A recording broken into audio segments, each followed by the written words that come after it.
आज के इस वीडियो लेक्चर में जो क्वेश्चन हम लोग सॉल्व करने जा रहे हैं वो 10th क्लास के चैप्टर कोऑर्डिनेट ज्योमेट्री से है। छोटा सा क्वेश्चन है लेकिन बहुत इंपॉर्टेंट है। इस क्वेश्चन में हम लोगों को दिया है prove that 2, -2, -2, 1 and 5, 2 are the vertices of a right angle triangle. Also find the area of the triangle and the length of the hypotenuse. तो क्वेश्चन में देखिए हम लोगों को बोला है कि एक ट्राइंगल है और अगर उस ट्राइंगल की ये 3 वर्टाइसेस हम लोगों को दे रखी है तो प्रूव करिए कि वो ट्राइंगल अपने आप में कैसा ट्राइंगल होगा, राइट एंगल ट्राइंगल होगा। और जब हम लोग ये प्रूव कर दें कि वो ट्राइंगल राइट एंगल ट्राइंगल होगा तो उस केस में हम लोगों को उसका एरिया फाइंड करना है, साथ में उसकी हाइपोटेन्यूज की लेंथ हम लोगों को फाइंड करनी है। ठीक है, तो चलिए स्टार्ट करते हैं और मान लेते हैं कि भाई ये जो 3 वर्टाइसेस दे रखी है ना जिस ट्राइंगल की, वो ट्राइंगल क्या है, ABC। तो हम लोगों ने इसको लेट किया A, this point is B और this vertex is C। A के कोऑर्डिनेट्स हम लोग कंसीडर कर लेते हैं 2, -2। B के कोऑर्डिनेट्स हम लोग मान लेते हैं -2, 1।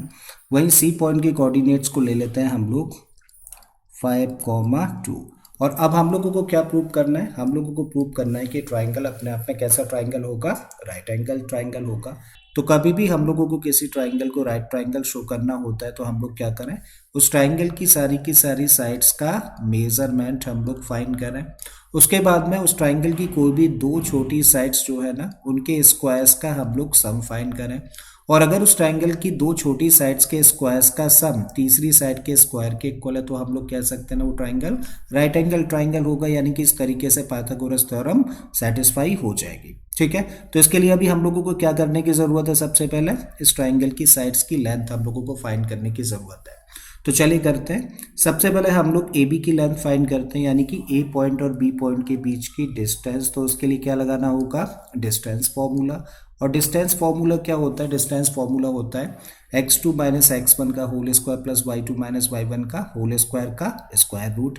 ठीक है, तो भाई ऐसे केस में हम लोग क्या करते हैं, जो 2 पॉइंट्स हम लोगों को दे रखे होते हैं उन दोनों पॉइंट्स में से एक के कोऑर्डिनेट्स को तो x1 y1 मानते हैं और दूसरे के कोऑर्डिनेट्स को x2 y2। ठीक है, तो चलिए इसके कोऑर्डिनेट्स को तो हम लोग x1 y1 कंसिडर कर लेते हैं और इस पॉइंट के कोऑर्डिनेट्स को हम लोग x2 y2 कंसिडर कर लेते हैं। ठीक है, और डिस्टेंस फॉर्मूला लगा देते हैं। तो क्या लिख सकते हैं, x2 - x1। तो x2 की जगह पर क्या है, यहाँ पर 2 है और 2 में से माइनस करेंगे -2 को तो माइनस माइनस क्या हो जाएगा, प्लस।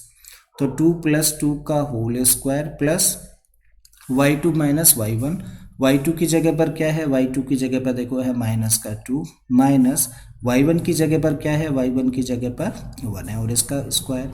अब इसको फर्दर सिंप्लीफाई करें तो रूट तो ऐसे ही रखिए।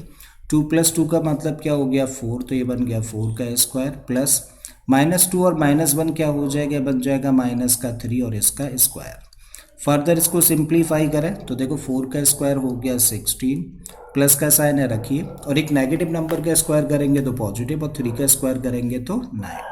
और इस तरीके से 16 + 9 कितना हो गया, 25 और इसका स्क्वायर रूट होगा 5। इसका मतलब AB की जो लेंथ निकल कर आती है वो कितनी आ जाती है, 5 यूनिट्स। ठीक है, तो हम लोगों ने देखिए AB की लेंथ 5 फाइंड कर ली और ये कितना है, 5 यूनिट्स है। अब हम लोग इसकी लेंथ फाइंड करते हैं BC साइड की। So now BC equal to, यहाँ भी हम लोग क्या कर रहे हैं, डिस्टेंस फॉर्मूला लगा रहे हैं। इस पॉइंट के कोऑर्डिनेट्स को तो चलो x1 y1 रहने देते हैं और इस पॉइंट के कोऑर्डिनेट्स को मान लेते हैं x2 y2। और डिस्टेंस फॉर्मूला क्या कहता है, x2 - x1 का होल स्क्वायर रखें। तो x2 का मतलब 5 माइनस माइनस क्या हो जाएगा, प्लस, तो 5 + 2 बन गया और इसका स्क्वायर रखा। फिर होता है y2 - y1 का होल स्क्वायर। तो y2 की जगह पर क्या है, y2 की जगह पर है 2 और y1 की जगह पर 1 है। ठीक है, इसका स्क्वायर करिए। सो ये क्या हो गया, 5 + 2 का मतलब 7, तो 7 का स्क्वायर प्लस का साइन है रखिए।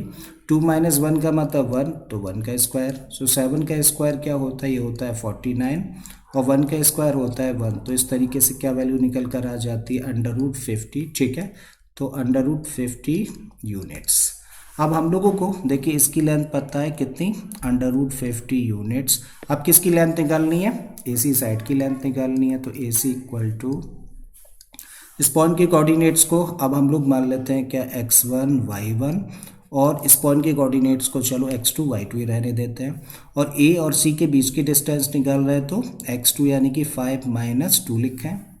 सो लिखा हम लोगों ने 5 माइनस 2 और इसका whole square plus y2 minus y1 का होल स्क्वायर, तो y2 की जगह पर क्या है 2, माइनस माइनस क्या हो जाएगा प्लस हो जाएगा, तो 2 प्लस 2 और इसका स्क्वायर। सो दिस बिकम्स क्या हो जाता है 5 में से 2 माइनस करेंगे तो मिलेगा 3, तो 3 का स्क्वायर लिखें। 2 प्लस 2 कितना हो जाएगा 4, तो यहाँ पे लिखते हैं 4 का स्क्वायर। और जब 3 का स्क्वायर करेंगे तो 9 मिलेगा, 4 का स्क्वायर करेंगे तो 16, जब दोनों को प्लस कर देंगे तो अंडर रूट में 25, और 25 का स्क्वायर रूट क्या होता है 5 यूनिट्स। ठीक है, तो इसका मतलब इस साइड की लेंथ कितनी आ जाती है 5 यूनिट्स निकल कर आ जाती है। राइट, तो अब हम लोगों के सामने देखो एक ट्राइंगल है ABC, और इस ABC ट्राइंगल में हम लोग देखें तो ये क्या कितना है, इसकी लेंथ इस साइड की 5 यूनिट्स, इस साइड की लेंथ कितनी है ये भी 5 यूनिट है, और इस साइड की जो लेंथ है वो कितनी है अंडर रूट 50 यूनिट्स है। तो जब हम लोग तीनों साइड्स को कंपेयर करें तो क्या आप मुझे बता सकते हैं सबसे बड़ी साइड कौन सी है? देखो अंडर रूट 50, तो अंडर रूट 50 है ये तो रूट में ही हम लोगों ने लिखा हुआ है, और ये क्या है 5 यूनिट्स को देखो रूट में लिखेंगे तो क्या होगा अंडर रूट 25, ये भी अंडर रूट 25, तो कौन सी सबसे बड़ी साइड है ये वाली साइड है। तो हम लोग क्या करें पाइथागोरस थ्योरम एप्लीकेबल है या फिर नहीं है, यानी कि सेटिस्फाई होती है या फिर नहीं होती है, तो क्या करें दो छोटी साइड्स के स्क्वायर्स का सम हम लोग फाइंड करें। तो भाई दो छोटी साइड्स हैं कौन सी AB और AC। राइट, सो नाउ हम लोग क्या कह सकते हैं, नाउ AB साइड का स्क्वायर प्लस AC साइड का स्क्वायर। देखो इस ट्राइंगल में दो छोटी साइड्स हैं और इन दो छोटी साइड्स के स्क्वायर्स का सम हम लोग फाइंड करने की कोशिश कर रहे हैं। तो भाई AB कितना है, AB तो हम लोगों ने 5 यूनिट्स अभी अभी निकाला है, तो इसका स्क्वायर करते हैं। AC की भी लेंथ कितनी है 5 यूनिट्स, तो इसका भी स्क्वायर करते हैं, और जब 5 का स्क्वायर करेंगे तो 25, यहाँ 5 का स्क्वायर करेंगे तो ये भी 25, और दोनों को प्लस करते हैं तो कितना आ जाता है 50। ठीक है, यानी कि इस ट्राइंगल की जो दो छोटी साइड्स है ना उनके स्क्वायर्स का सम हम लोगों ने फाइंड किया, जो कि क्या निकल के आता है 50 निकल के आता है। इस ट्राइंगल की जो सबसे बड़ी साइड है वो BC है, तो BC का स्क्वायर अगर हम लोग फाइंड करें तो BC की लेंथ देखो कितनी है अंडर रूट 50, और इसका स्क्वायर करें, रूट 50 का स्क्वायर करेंगे तो भाई स्क्वायर से रूट साइन कैंसिल हो गया, तो क्या निकल के आ जाता है 50। इसका मतलब क्या देख रहे हैं भाई AB square plus AC square की भी वैल्यू कितनी है 50 है, और BC स्क्वायर की भी वैल्यू कितनी है 50 है। ठीक है, तो हम लोग क्या कह सकते हैं, now AB square plus AC square equal to what BC square. इसका मतलब इस ट्राइंगल में देखिए दो छोटी साइड्स के स्क्वायर्स का सम तीसरी यानी कि बड़ी साइड के स्क्वायर के इक्वल है, तो फिर हम लोग कह सकते हैं कैसा ट्राइंगल होगा, ये राइट ट्राइंगल होगा। और इसका राइट एंगल कहाँ पर होगा, देखो BC क्या है सबसे बड़ी साइड है ना, यानी कि BC अपने आप में हाइपोटेनियस है, तो भाई ये वाली जो साइड है ना वो अपने आप में हाइपोटेनियस है, और राइट एंगल कहाँ पर होता है हाइपोटेनियस के सामने, मतलब ये वाला जो एंगल है वो 90 डिग्री का होगा। आई थिंक बात समझ आती है। ठीक है, तो चलिए मेंशन कर देते हैं therefore 2, -2, -2, 1 and 5, 2 are the vertices of a right triangle. तो ये चीज़ तो हम लोगों ने प्रूव कर दी कि ये किसकी वर्टाइसेस है, एक राइट ट्राइंगल की वर्टाइसेस है। अब हम लोगों को क्या करना है, हम लोगों को इस राइट ट्राइंगल का एरिया निकालना है। ठीक है, तो लिख सकते हैं नाउ एरिया ट्राइंगल ABC, और एक राइट ट्राइंगल का एरिया हम लोगों को निकालना होता है ना, तो हम लोग कौन सी दो साइड्स पकड़ कर चलते हैं, राइट एंगल बनाने वाली साइड्स, उनमें से एक को मान लेते हैं बेस और दूसरी को मान लेते हैं परपेंडिकुलर। ठीक है, और ट्राइंगल का एरिया निकालने का फॉर्मूला क्या होता है 1/2 इंटू बेस इंटू हाइट। रखिए तो 1/2 बेस ले लिया हम लोगों ने 5 यूनिट्स, और हाइट भी कितनी है 5 यूनिट्स, तो इस तरीके से क्या निकल आता है 25/2, और 25/2 का मतलब क्या हुआ 12.5 स्क्वायर यूनिट्स, एरिया तो स्क्वायर यूनिट्स में आएगा। ठीक है, तो एक आंसर ये हो जाता है हम लोगों का, ये चीज़ हम लोगों ने प्रूव करनी थी वो कर दी। और क्या चाहिए हम लोगों को हाइपोटेनियस की लेंथ निकालनी थी, जो कि ऑलरेडी हम लोगों ने निकाल रखी है।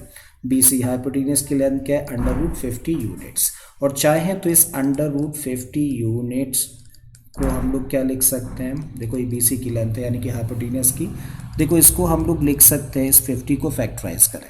जब इस 50 को फैक्टराइज करेंगे तो लिखेंगे 2 × 5 × 5। ठीक है, और जब भी कभी रूट साइन के अंदर किसी भी नंबर का पेयर बनता है तो उस पेयर के बदले एक नंबर हम लोग बाहर ले सकते हैं। तो 5 का पेयर बना तो इस पेयर के बदले हम लोगों ने रख दिया 5 बाहर, और अंडर रूट में क्या रह गया 2, तो क्या लिखा जा सकता है इसी को, इसको हम लोग लिख सकते हैं 5√2 यूनिट्स। तो ये हाइपोटेनियस की लेंथ निकल आती है, तीसरा आंसर हो गया।